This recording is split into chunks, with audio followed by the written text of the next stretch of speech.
Hello guys, आज हम लोग पढ़ते हैं हमारे जो चैप्टर कंटिन्यू था कंज्यूमर प्रोटेक्शन, उसी को थोड़ा सा और आगे हम लोग डिस्कस करते हैं। और आज जो हम लोग बात करेंगे वो हमारे कंज्यूमर्स के अधिकारों और उनकी जिम्मेदारियों पर बात करेंगे। जी हाँ, मैंने लास्ट क्लास में आपको बताया था कि आपके लिए क्या क्या प्रोटेक्शन गवर्नमेंट ने दी है, मतलब गवर्नमेंट ने आपको कहाँ कहाँ प्रोटेक्ट किया हुआ है। आज हम लोग बात करेंगे कि भाई गवर्नमेंट ने तो हमें प्रोटेक्ट कर दिया, कि गवर्नमेंट ने तो अपनी जिम्मेदारी निभा दी, लेकिन हमारी क्या जिम्मेदारी है, क्योंकि हमारी भी तो कुछ जिम्मेदारी बनती है। अगर हम एक कंज्यूमर हैं, हम कंज्यूमर्स को मार्केट का किंग कहा जाता है, तो राजा की भी तो कोई अपनी प्रजा के लिए जिम्मेदारियां होंगी, ठीक है ना। तो आज जो हम लोग बात करेंगे, आज का जो हमारा टॉपिक होगा वो होगा the rights of the consumers, and दूसरा टॉपिक हमारा होगा रिस्पॉन्सिबिलिटीज ऑफ द कंज्यूमर। तो आज का जो हमारा टॉपिक है rights and responsibility of the consumer, इसमें हम लोग बात करेंगे कंज्यूमर के राइट्स के ऊपर कि उनके पास क्या क्या अधिकार हैं, क्या क्या अधिकार लेके चल रहे हैं, और दूसरा उनकी क्या क्या जिम्मेदारी है जो अपने कंधों पे उठाए हुए हैं। तो चलिए स्टार्ट करते हैं आज की हमारी class with the first topic, that is the rights of the consumer, consumer rights. ठीक है, पहला हमारा क्या है, आज का जो फर्स्ट टॉपिक है हमारा वो क्या है, कंज्यूमर राइट्स। तो कंज्यूमर राइट जो है वो हमारे कंज्यूमर प्रोटेक्शन एक्ट 1986, ये मैं आपको पहले भी पढ़ा चुका हूं। कंज्यूमर प्रोटेक्शन एक्ट 1986 के अंदर में हमको 6 राइट्स दिए गए। कितने राइट है? 6 राइट्स है। 6 राइट्स हमें अलॉट हुए हैं according to the Consumer Protection Act. अब आप कहेंगे सर मुझे पीछे तो 8 दिख रहे हैं, या तो 8 राइट्स लिखे हुए, आप 6 बता रहे हो। तो सुनते आगे सुनिए, हमारे सीपीए के अकॉर्डिंग हमें 6 राइट्स दिए गए, जो कि हमारे ये 6 राइट्स हमारे सीपीए 1986 के अंडर में है। और ये जो 2 राइट्स अवेलेबल हैं ये हमें यूएनओ ने दी है। यूएनए का मतलब क्या हो गया? United Nation Organisation. हमारी यूनाइटेड नेशन ऑर्गेनाइजेशन ने हमें 2 राइट एक्स्ट्रा दिए हैं, यूएन ऑर्गेनाइजेशन ने, कि ये 2 राइट्स हमारी तरफ से ले लो भाई एज ए गिफ्ट, ताकि आपकी कोई दिक्कत ना हो। और बाकी जो ये 6 राइट हैं ये हमें दिए हैं हमारे सीपीए ने। एक एक करके इस टॉपिक के ऊपर हम लोग बात करेंगे। पढ़ने से पहले, कंटिन्यू करने से पहले एक चीज और सुन लीजिए। ये जो टॉपिक है हमारा आज का, आज की जो पूरी वीडियो है हमारी, ये हमारे बोर्ड्स एग्जाम में 3 मार्क्स से लेके 6 मार्क्स तक का इसमें क्वेश्चंस बन के आते हैं। या तो आपसे रिस्पॉन्सिबिलिटी पूछ सकता है, या तो आपसे कंज्यूमर राइट्स पूछ सकता है, और या तो आपसे दोनों ही एक ही क्वेश्चन में पूछ सकता है। तो बहुत ध्यान से पूरे वीडियो को समझिएगा, क्योंकि आपके बोर्ड्स में ये आपको 3 से 5 मार्क्स देने वाले हैं, तो बहुत ध्यान से इनको समझिएगा। सबसे पहले जो हमारा राइट है वो है हमारा the right to safety. Right to safety का मतलब हो गया यहाँ पे कि कोई भी जो हमारे गुड्स अवेलेबल है मार्केट में, हमारा ये अधिकार बनता है कि हम उन राइट गुड्स को चेक करें कि वो हमारे लिए सेफ है या फिर नहीं। या हमारे पास ये अधिकार है कि हम उन गुड्स को चेक कर सकते हैं, कि देख सकते हैं कि भैया हमारा एक गुड जो है वो सही है या फिर नहीं है, वो हमारे लिए सूटेबल है या फिर नहीं है। एक एग्जांपल ले लेते हैं। आप किसी शॉप पे गए यूटेंसिल्स लेने, बर्तन लेने, आपने वहां पे एक कुकर खरीदा। क्या खरीदा? कुकर खरीदा। आपने देखा सब कुछ बढ़िया था, मतलब आपने बस आप गए, आपने देखा कुकर दे दो, उसने डिब्बा निकाल के दिया, ये लो, कितने का? 500। आपने 500 रुपए दिए, कुकर डब्बा उठा लेकर चले आए। आपने कुछ देखा, कुछ चेक किया, कुछ नहीं किया आपने। घर आते ही आपने जैसे ही उसमें दाल बनाई, वो कुकर ब्लास्ट हो गया, फट गया कुकर। अब यहाँ पे क्या आप कंप्लेन फाइल कर सकते हो? बिल्कुल नहीं कर सकते हो। क्यों नहीं कर सकते हो? क्योंकि आपने उस कुकर को जो सेलर था उसकी शॉप पे चेक नहीं किया। तो राइट टू सेफ्टी के अकॉर्डिंग आपका ये अधिकार बनता है कि जो भी गुड्स आप परचेज कर रहे हो, उन गुड्स को चेक करना ये आपका अधिकार है, और उस गुड्स को चेक करने के लिए सेलर आपको मना नहीं कर सकता। ठीक, तो पहला राइट हमारा क्या है? राइट टू सेफ्टी, जिसमें हम लोग गुड्स को चेक करेंगे कि वो हमारे लिए सेफ है या नहीं, कहीं वो हमें हार्म तो नहीं करेंगे, तो वो मेरा आता है राइट टू सेफ्टी। दूसरे गुड आते हैं राइट टू इंफॉर्मेशन। दूसरा राइट है राइट टू इंफॉर्मेशन।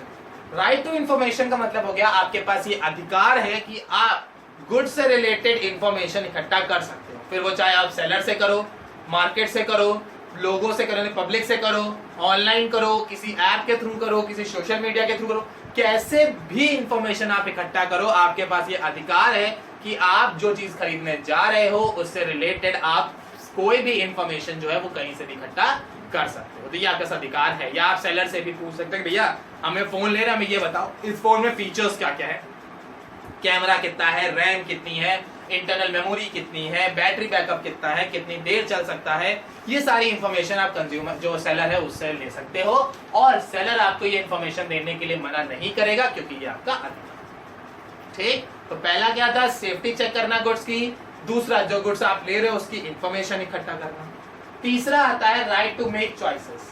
अब आपका अधिकार बनता है, यह कंज्यूमर का अधिकार है कि वो जो चाहे वो चॉइसेस कर सकता है। जैसे हम लोग गारमेंट स्टोर पे जाते हैं, अब जैसे मैंने ये शर्ट पहनी हुई है, बहुत सारे बच्चों को जो आप ये वीडियोस देख रहे हैं, हो सकता है बहुत सारे लोगों को ये पसंद भी आ जाए शर्ट, हो सकता है बहुतों को पसंद ना आए। तो जिनको पसंद आ गई वो मार्केट से खरीदना चाहेंगे, जिनको पसंद नहीं है वो मार्केट से खरीदना नहीं चाहेंगे। तो यहाँ पे क्या हो गया कि आपके पास चॉइसेस अवेलेबल है ना, कि मुझे कौन सा गुड्स लेना है। अब मान लेते हैं मेरे पास दो कोई चीज है, फॉर एग्जांपल 2 मार्कर है मेरे पास, ये 2 मार्कर मेरे पास अवेलेबल है। अब ये मेरी चॉइस होगी कि मुझे ये वाला लेना है या ये वाला लेना है। इसको मार्कर ना समझिएगा कि सोचा इतना छोटा मार्कर हो गया, ठीक। तो राइट टू मेक चॉइसेस में क्या हो गया कि यहाँ पे हमारा क्या है कि यहाँ पे हमको चॉइसेस अवेलेबल रहेंगी कि हम चाहे गुड ए चूज करें या गुड बी चूज करें, ये मेरे कंज्यूमर्स के ऊपर। तो जो गुड उन्हें बेनिफिशियल लगेगा अपने लिए, जो गुड उन्हें अच्छा लगेगा अपने लिए, वो उसकी चॉइसेस या उसकी चॉइस कर सकते हैं। तो तीसरा राइट आपका क्या हो गया, right to make choices. Fourth आता है राइट टू बी हियर्ड और रिप्रेजेंटेशन। आपके पास यानी कंज्यूमर के पास ये अधिकार है कि वो अपने आप को रिप्रेजेंट कर सकता है, यानी वो बता सकता है कि मुझे क्या चाहिए। जैसे आप किसी शॉप पे जाते हैं, तो जैसे ही आप शॉप में एंटर करते हैं तो शॉप वाला पूछता है भैया क्या चाहिए, तो हम उसको बताते हैं मैं ये चाहिए, ऐसा चाहिए। जैसे गारमेंट स्टोर पे जाते हैं, भैया इस तरह के कपड़े दिखाओ, इस तरह के कपड़े दिखाओ, जीन्स दिखाओ, शर्ट दिखाओ, टॉप्स दिखाओ, ठीक है ना। आप किसी बिग बाजार में मतलब किसी ज्वेलरी के शॉप पे गए तो वहाँ ज्वेलरी वाला पूछता भैया क्या दिखाएं, बैंगल्स दिखाएं, एंकल दिखाएं, ठीक है, इयररिंग्स दिखाएं, नोज दिखाएं, क्या चीजें आपको दिखाई। तो यानी कि यहाँ पे ऑप्शन आपके पास क्या अवेलेबल है कि कंज्यूमर के पास ये राइट अवेलेबल है कि वो अपने आप को रिप्रेजेंट कर सकता है, वो बता सकता है कि हमें क्या चीजें चाहिए।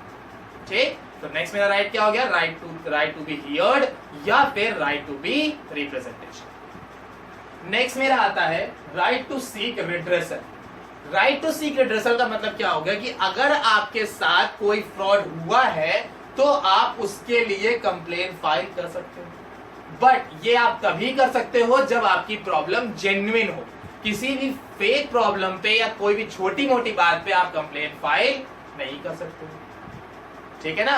जैसे फॉर एग्जांपल आप फ्रिज लेके आए, आपने फ्रिज खरीदा, आप घर में आए, आपने घर पे आए, फ्रिज निकाला, खोला, और जैसे ही आपने सॉकेट में प्लग डाला और स्विच ऑन किया, ब्लास्ट, उड़ गया। अब यहाँ पे चेक करने वाली बात ये होगी कि आपके घर की वायरिंग खराब थी या फ्रिज खराब था।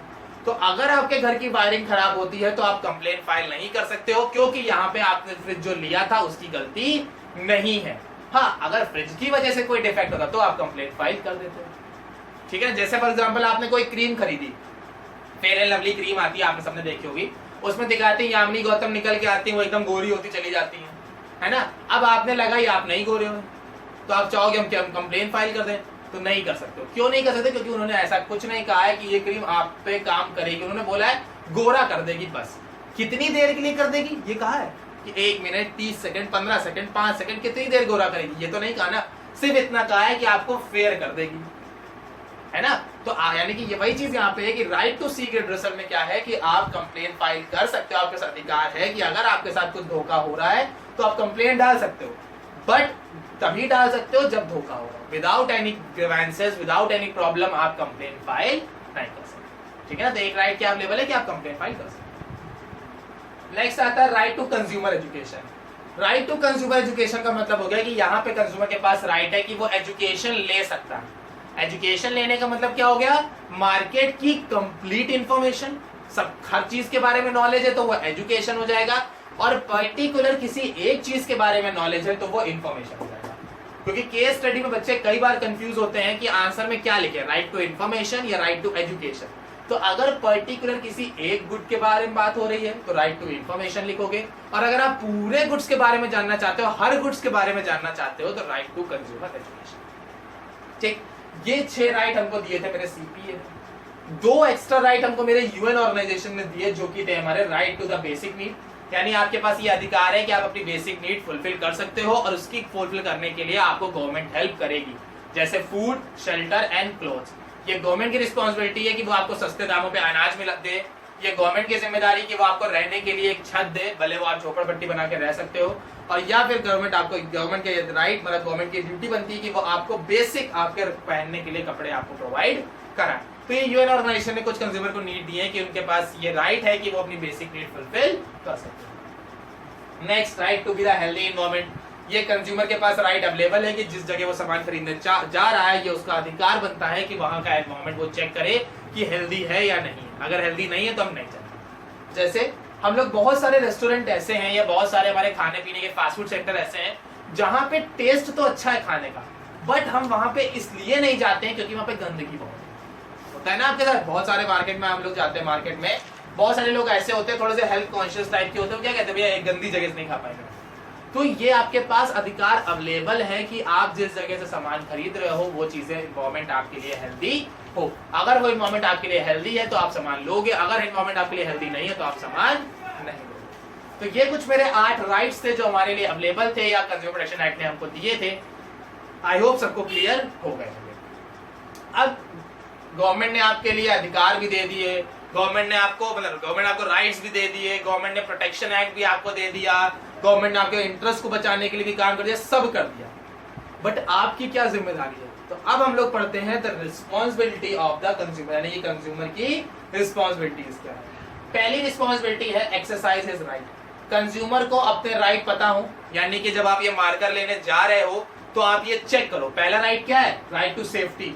पहला आप ये चेक करो कहीं ये मार्केट कहीं से लीक तो नहीं हो जाएगा, पता चले मेरे कपड़े खराब कर दे, तो राइट टू सेफ्टी चेक करो। दूसरा, राइट टू इंफॉर्मेशन। कंज्यूमर को ये राइट मतलब कंज्यूमर की रिस्पॉन्सिबिलिटी कि वो इसके बारे में पूरी नॉलेज ले, किस कंपनी का है, कितने का है, इंक कौन सी यूज कर रहा है, रिफिल कर सकते हैं कि नहीं कर सकते, ये इंफॉर्मेशन में आ गया। Right to make choices. अब आपको मेक चॉइसेस, कौन सा कलर लेना है, ब्लैक लेना है, ब्राउन लेना है, ग्रीन लेना है, रेड लेना है, पिंक लेना है, ऑरेंज लेना है, कौन सा लेना है, ये राइट टू मेक चॉइसेस हो गई आपकी। Right to representation. आप वहां जाके बताओगे ना भैया मार्कर दे दो, पतली निब का दे दो, मोटी निब का दे दो, या आप बताओगे ना, तो right to representation. Right to seek redressal. अब अगर आप चेक करने के बाद लेके आ रहे हो, वहां पे चला के देख रहे हो चल रहा है, घर आने के बाद उसमें कुछ डिफेक्ट हो जाता है और कंज्यूमर ने मतलब सेलर ने बोला है कि उसकी जिम्मेदारी है, तो आप जाके कंप्लेंट फाइल कर सकते हो कि भैया ये अब नहीं चल रहा है, बताइए इसमें क्या दिक्कत थी, मैंने तो आपको दिखाया। फिर कंज्यूमर एजुकेशन। कंज्यूमर चाहे तो उसकी दुकान में जितना मार्कर पड़ा है सबके बारे में नॉलेज ले सकता है कि ये कैसा चलता है, ये कैसा चलता है, ये कैसा चलता है, या ये कैसा चलता है, तो कंप्लीट इन्फॉर्मेशन एक बार ले सकता है। तो पहली चीज क्या है, कंज्यूमर को अपने राइट्स मालूम होने चाहिए। दूसरा, कॉशियस कंज्यूमर। कॉशियस का मतलब होता है कंज्यूमर जानकार होना चाहिए, बहुत ज्यादा सोचने समझने वाला होना चाहिए कि जो भी वो सामान लेने जा रहा है उसके बारे में वो कॉशियस हो, बहुत ध्यान से सामान ले, एकदम गिद्ध वाली नजरों से एकदम देखता रहे कि ये सामान कैसा है, कैसे ऑपरेट कर रहा है, कैसे चल रहा है, मेरे लिए यूजफुल है या नहीं है। तो वो एक मतलब पूरा वो एक आउटलुक चेक करे, यानी कि कंज्यूमर मेरा रैशनल होना चाहिए। रैशनल का मतलब कम से कम पैसे में वो ज्यादा से ज्यादा सेटिस्फेक्शन लेने वाला होना चाहिए, तभी आपका कंज्यूमर जो है वो सेटिस्फाई हो पाएगा। अदरवाइज आप पैसा खर्चा करते रहोगे बट सेटिस्फाई आप नहीं हो पाओगे। तो दूसरा पॉइंट क्या हो गया, कॉशियस कंज्यूमर। तीसरा राइट रिस्पॉन्सिबिलिटी जो हमारी है वो क्या है, क्वालिटी कॉन्शियस। भाई सामान जो लेने जाओ ना, क्वालिटी वाला लेना, बिना क्वालिटी का लोगे हमेशा पछताओगे। अब आपने एक बार बर्गर खाया मैकडी का, दूसरी बार बर्गर खा लिया ठेले का, फिर आप कंपेयर कर रहे हो, यार मैकडी वाला ज्यादा अच्छा था यार, इसका मजा नहीं आ रहा खाने में। तो भाई कैसे आएगा, उसकी क्वालिटी और इसकी क्वालिटी में फर्क नहीं है। तो कंज्यूमर की ये रिस्पॉन्सिबिलिटी बनती है कि वो जो भी गुड्स खरीदे वो हमेशा गुड क्वालिटी के हो, ट्रेडमार्क चेक कर ले कि ट्रेडमार्क है, सर्टिफाइड है या नहीं है, तभी वो उन गुड्स को खरीदे। अगर वो गुड्स सर्टिफाइड नहीं है, ट्रेडमार्क नहीं है, तो वो उन गुड्स को ठीक। नेक्स्ट आता है कैश मेमो। सबसे जरूरी चीज, कभी भी सामान लेने जाओ बिल हमेशा लो, क्योंकि अगर बिल नहीं होगा तो प्रूफ नहीं होगा, प्रूफ नहीं होगा तो कंप्लेन फाइल नहीं कर सकते। अब आपने किसी दुकान से कोई सामान लिया, कोई टीवी फ्रिज लिया, बिल नहीं लिया, फ्रिज खराब हो गया, टीवी खराब हो गया, तो आपके पास कोई प्रूफ नहीं है कि आपने वो सामान उसी दुकानदार के यहाँ से लिया था। वो मना कर दे मेरे यहाँ से तो नहीं लिया, कहीं और से लिया होगा, कहीं और जाओ, तो आप क्या कर सकते हो, कुछ नहीं कर सकते हो। तो सबसे जरूरी रिस्पॉन्सिबिलिटी आपकी क्या है कि जब भी आप कोई सामान खरीदो तो उसका कैश मेमो यानी कि बिल हमेशा मांगो, ताकि आपके पास ये प्रूफ रहे कि आपने ये सामान यहीं से खरीदा है। और अगर आपके पास कैश मेमो होगा तो ही आप कंप्लेन फाइल कर सकते हो। बिना कैश मेमो के आप कंप्लेन फाइल नहीं कर सकते हो, भले वो प्रॉब्लम कितनी भी जेन्युइन हो। मतलब आप हर तरीके से सही हो, आप सब कुछ सही कह रहे हो, बट अगर आपके पास बिल नहीं है तो आप कंप्लेन फाइल नहीं कर सकते। ठीक, नेक्स्ट रिस्पॉन्सिबिलिटी आती है, do not be carried away by the advertisement. Advertisement पे मत जाओ, ना ना बिल्कुल नहीं, एडवर्टाइजमेंट की तरफ तो बिल्कुल नहीं जाना है। एडवर्टाइजमेंट दिखाते हैं, कार का देखा है ना, कार दिखाएंगे 50 लाख वाली और प्राइस डालेंगे 10 लाख वाले। मतलब कार का जो मॉडल शो करेंगे, पिक्चर जो शो करेंगे वो उसके टॉप मॉडल की होगी, और जो प्राइसेस शो करेंगे वो बेस मॉडल का होगा। तो आदमी सोचता है यार इतनी सस्ते में इतनी अच्छी कार मिली, चलो लेके आते हैं। वहां पहुंचता है, पता चला पूरा मामला ही उल्टा, लो ये तो मजाक हो गया, चला आता बेचारा दुकान के। ठीक, या जैसे मैंने अभी फेयर लवली वाला एग्जांपल दिया, अब उसमें दिखाया आपको गोरा कर देगा, अब एकदम करिया कोई था, कोई काला एकदम था, वो काला पहुंच गया फेयर लवली लेके, अब लगाया पड़ा गोरा ही नहीं हो रहा। तो कैसे हो गए भाई, वहां पे ये नहीं बोला गया था कि वो आपको एकदम ही गोरा कर देगा, वो एडवर्टाइजमेंट में कहने के तरीके होते हैं। तो वही चीज यहाँ पे है कि ये आपकी रिस्पॉन्सिबिलिटी बनती है कि आप एडवर्टाइजमेंट के थ्रू नहीं जाओगे, एडवर्टाइजमेंट जो भी कह रहा है उससे इन्फ्लुएंस होकर आप कोई सामान परचेज नहीं करोगे, आप उसके बारे में खुद एनालिसिस करोगे, खुद चेक करोगे, खुद डिटेल निकालोगे, तब आप उन चीजों को परचेज करोगे। लास्ट मेरी रिस्पॉन्सिबिलिटी है filing complaint for the genuine problem. आप कंप्लेंट फाइल तभी करोगे जब आपकी प्रॉब्लम जेन्युइन होगी, यानी कि लीगल सही प्रॉब्लम होगी, जायज प्रॉब्लम होगी, तभी आप कंप्लेंट फाइल करोगे। ये छोटी मोटी गलतियों के लिए, छोटे मोटे प्रॉब्लम्स के लिए आप कंप्लेंट फाइल नहीं कर सकते। ठीक, अब आपने फ्रिज लिया, बे ठंडा नहीं कर रहा है फ्रिज, तो ठंडा नहीं कर रहा तो उसके लिए आप कंप्लेंट फाइल नहीं कर सकते हो सकता है आपके घर में वोल्टेज ना, मतलब प्रॉपर पावर कनेक्शन ना आ रहा हो सकता है जो फ्रिज का जो नॉब होता है जिससे हम सेट करते हैं कि ठंडा ज्यादा है कम, वो हो सकता है कम पे हो, या और भी कोई रीजंस हो सकते हैं। तो इन छोटी मोटी प्रॉब्लम्स के लिए आप कंप्लेंट फाइल नहीं करोगे, इन छोटी प्रॉब्लम्स के लिए आप कस्टमर के उस दुकानदार के पास जाओगे और उससे बोलोगे जाके। तो वही यहाँ पे रिस्पॉन्सिबिलिटीज है कि कुछ रिस्पॉन्सिबिलिटीज आपको दी गई है, कौन कौन सी है, राइट्स पता होने चाहिए, कंज्यूमर कॉन्शियस होना चाहिए, गुड क्वालिटी ऑफ प्रोडक्ट खरीदने हैं, बिल हमेशा मांग के रखना है, एडवर्टीजमेंट से कैरीड अवे नहीं, मतलब एडवर्टीजमेंट के थ्रू नहीं जाना है, और लास्ट और बट नॉट लीस्ट कि यहाँ पे जो भी कंज्यूमर अवेलेबल है वो कंप्लेंट फाइल तभी कर सकता है जब उसकी प्रॉब्लम जेन्युइन हो। आई होप सबको आज की क्लास समझ में आ गई होगी। Thank you.